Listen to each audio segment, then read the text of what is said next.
देखो ये कह रहे हैं कि इससे अच्छा तो चीन पे कब्जा कर लेते हैं। बाबू, हैसियत से ज्यादा नहीं उड़ा जाता है। चाइना के पास इतना पैसा है कि अगले 50 साल तक युद्ध लड़ सकता है। और हम लोग अगर 1.5 साल कंटिन्यू युद्ध लड़ लिए ना तो इकोनॉमी डूब जाएगी हम लोग की। तो ज्यादा मीडिया वालों के बहकावे में नहीं आना है। चाइना में ऐसा नहीं है।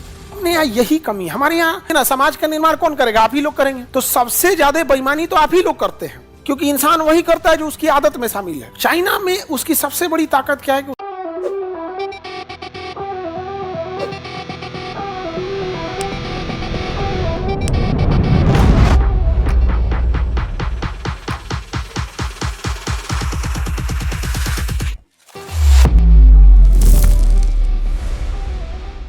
देखो ये कह रहे हैं कि इससे अच्छा तो चीन पे कब्जा कर लेते हैं। बाबू, हैसियत से ज्यादा नहीं उड़ा जाता है।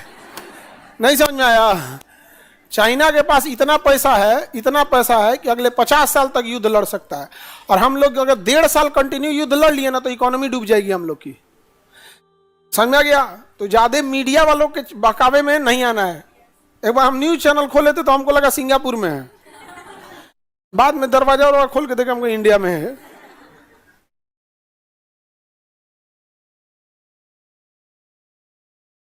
आगे बढ़े। हम लोग के पास इकोनॉमी क्या है? कहाँ है? सबसे बड़ा खराबी क्या है ना अपने इंडिया में, आप गौर से देखिएगा ना, आपको ना ईमानदारी से परफेक्ट काम करने वाले लोगों की कमी मिलेगी। काम करने वाले बहुत मिलेंगे, लेकिन परफेक्ट काम करने वाले बहुत कम मिलेंगे। ऐसा ड्राइवर मिलेगा कि दिन भर में गाड़ी रगड़ रगड़ के खत्म कर देगा। नहीं समझ में आ गया?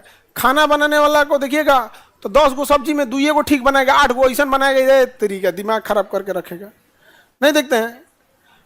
मतलब ही नहीं है। बस उसको काम, उसका मुख्य उद्देश्य क्या है? मेरे पास बिजनेस किए हैं तो प्रॉफिट आना चाहिए, काम कर रहे हैं तो पैसा आना चाहिए। भले बिजनेस चौपट कर दे, सामान उठपटांग दे दे, या सर्विस जैसा काम कर रहा है वैसे। चाइना में ऐसा नहीं है। वहां जो इंसान अगर काम कर रहा है तो परफेक्ट काम करेगा। वहां पर अपने यहाँ यही कमी। हमारे यहाँ लोग काम इसलिए नहीं करते हैं कि उन्हें काम आता है। हमारे यहाँ लोग काम इसलिए करते हैं कि उन्हें पैसे की जरूरत है। दोनों में अंतर होता है। नहीं समझे? तो वहां पे एक चीज बहुत जबरदस्त है, स्किल्ड बहुत है। अपने यहाँ इस सब चीजों की बहुत कमी है। अजीब टाइप का घर बनवाओगे, दीवार टेढ़ करके चल जाएगा। कोई काम करा के देखो ना, अपने यहाँ हमेशा एगो टेंशन में पाए रहोगे आप। विद्यार्थी को पढ़ने, अच्छा ये खराबी कहां से आता है? स्टूडेंट लाइफ से। क्योंकि जो आज ऊपर है वो कभी ना कभी स्टूडेंट था। स्टूडेंट लाइफ से ही बिगड़ते गया। उसको होमवर्क याद आएगा क्लास में जाने के बाद। स्टूडेंट लाइफ, आप ही सोचिए ना, समाज का निर्माण कौन करेगा? आप ही लोग करेंगे। तो सबसे ज्यादा बेईमानी तो आप ही लोग करते हैं। अभी आपके लिए ईमानदारी का मतलब क्या है? आपको जो वर्क दिया जा रहा है, आप घर पे जाके पढ़ाई कीजिए और उसको प्रॉपर रिवीजन करके यहां आइए। 90% नहीं करता है। तो जो आप जिस समय है उस समय बेईमानी कर रहे हैं। जब आप स्टूडेंट लाइफ में थे वहां बेईमानी किए, कॉलेज लाइफ में आए वहां बेईमानी किए, अभी आप पढ़ रहे हैं कंपटीशन की दुनिया में, यहां बेईमानी कर रहे हैं। तो कल को अधिकारी बनेंगे फिर बेईमानी करेंगे, क्योंकि इंसान वही करता है जो उसकी आदत में शामिल है।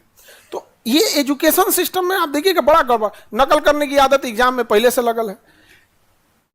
बिहार और यूपी के इस साइड में 80% ग्रेजुएशन करने वाला केवल फॉर्म भर दिया है, उसको कॉल आ जाएगा कि रजिस्ट्रेशन हो रहा है चल आइए, और परीक्षा हो रहा है चल आइए। ये है 80%। भारत ऐसा जगह है जहां 2 तरह की फीस है। अगर मान के चलिए आपको ITI करना है या आपको ANM GNM करना है तो 2 तरह का फीस है। एक पढ़ के करना है तो उसका फीस अलग, और घर बैठे डिग्री चाहिए BEd का तो उसका फीस अलग। तो स्टार्टिंग से ही खराबी हो जाती है अपने यहाँ। चाइना में उसकी सबसे बड़ी ताकत क्या है कि उसका मैन पावर। इसलिए कोई भी कंपनी कहाँ जा रही है? चाइना जाती है। वहां फैक्ट्री खोलने के लिए। यहाँ पर अपने यहाँ ये इकोसिस्टम की बहुत ज्यादा कमी है। आप UPSC, BPSC एवं सभी राज्यों की सिविल सेवाओं की परीक्षाओं एवं नीट जी आदि की तैयारी करें भारत की सबसे बेहतरीन coaching centre Khan global studies के साथ। अधिक जानकारी के लिए हमारे दिए गए हेल्पलाइन नंबर 8757354880 पर संपर्क करें।